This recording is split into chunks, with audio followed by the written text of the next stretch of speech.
So today's video is going to be kind of straightforward. I just want to show you guys how you can load old beats from older MPCs onto your newer modern MPC, like my MPC Live 2, or if you have the MPC 1, MPC X, or maybe just the MPC software. There's a couple little things that you'll need to do to get your beat playing correctly. So in this example, I'm gonna be using a compact flash card that I have. This has beats from the MPC 2000 XL. I have this USB drive that has beats from the MPC 4000. The MPC 4000 was one of the first MPCs to actually support USB. Obviously for this one can connect directly into my MPC Live 2 without an issue. But for those of you that might not be aware, the MPC Live 2 does not support compact flash card. It does not have any ports in the back that will support compact flash card, but that is okay. I purchased this little media card reader on Amazon for $20. It connects via USB to my MPC Live 2, and I can connect my compact flash card. It has support for micro SD, a regular SD card, and something called an MS card. I'll place the affiliate link in the description box below. Be aware, the affiliate link does help out the channel if you happen to purchase this or anything else using that affiliate link. So I highly appreciate it. So I know what you guys are thinking. You're like, Chris, how hard can it be to load an old beat from your MPC 2000 XL, MPC 4000 into your MPC Live 2? Well, the problem is that it isn't difficult. Obviously, the process of loading into the MPC Live 2 is very easy. But the issue comes with certain parameters or certain programs, which we'll go into more detail right now that I load a beat from the MPC 2000 XL. And then after this one, I'll load a beat from the MPC 4000. So as you can see, I've already gone ahead and connected my card reader via USB into my MPC Live 2. So what we need to do is we need to access the browse menu by hitting Shift Menu. For the most part, if you're just doing this, most likely you'll end up on this page. What you need to do is just click on Places and then select the drive which you're loading up. In my case, it'll be this drive right here, 000007D0. And I'm just going to load a random beat. As you can see, I loaded up my MIDI sequence, all my programs, my sounds and everything to make sure that it's good to go. So this particular beat actually has two sequences, but if you notice when I press play,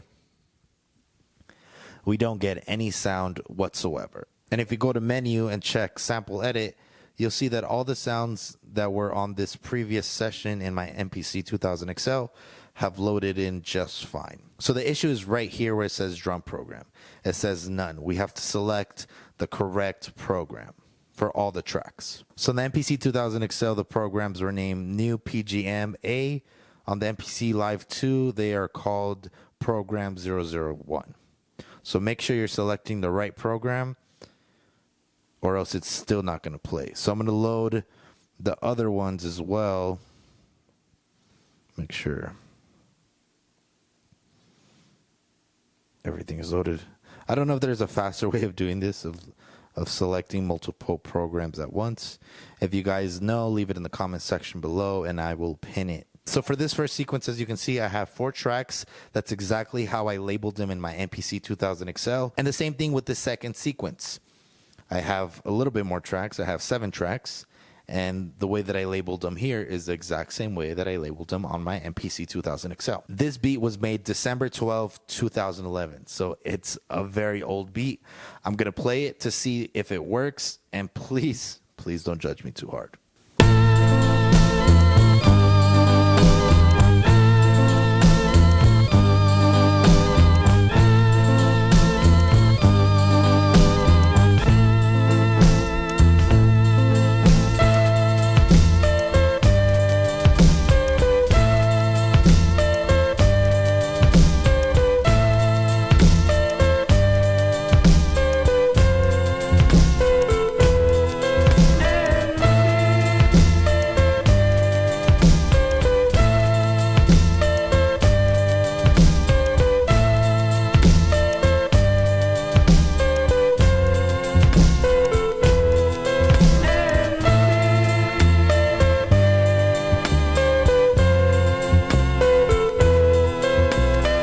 As you saw, I needed to adjust a couple of things to get the beat to play. For the MPC 2000 XL, it was easy. All I had to do is select the right program, and the beat sounds exactly how I remember.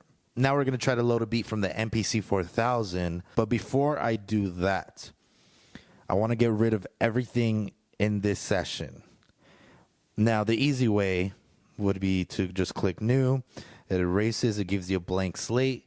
It allows you to load your new beat into the MPC Live 2. If you start loading a ton of beats, a ton of sequences, that data kind of gets shuffled around when I try to load multiple sessions, and I want to avoid that. So it's easier to start with a clean slate. So now let's load a beat from the MPC 4000. Ooh, I guess I could just pick any random beat.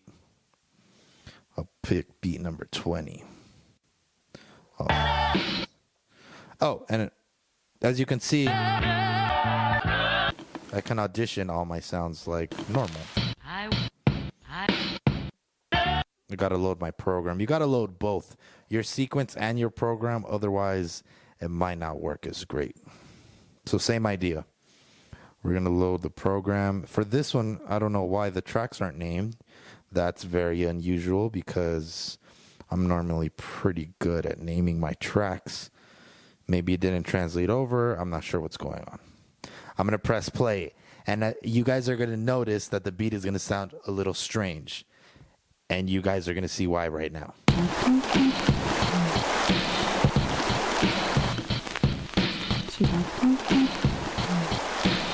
So the beat sounds a little wacky, right? Or at least I know it sounds wacky because, you know, I made the beat or whatever. So I'm going to go to menu. I'm going to go program edit.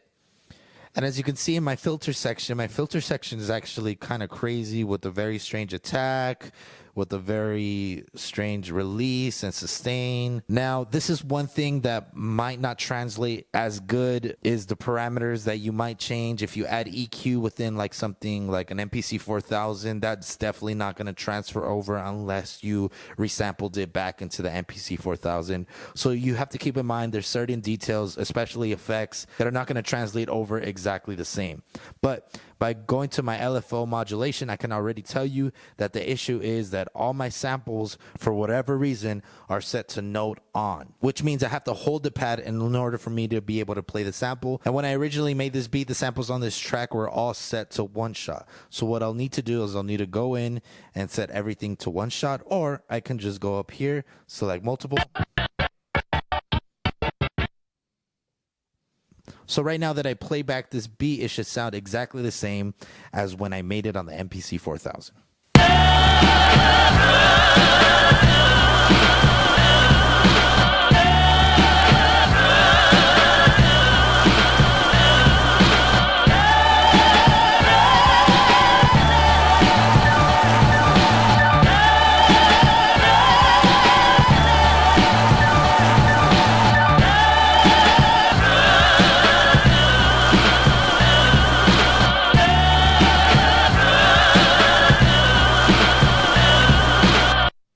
Hopefully you found this video helpful. Hopefully this helps you troubleshoot when you're trying to load an older beat from an older MPC into the newer, more modern MPCs.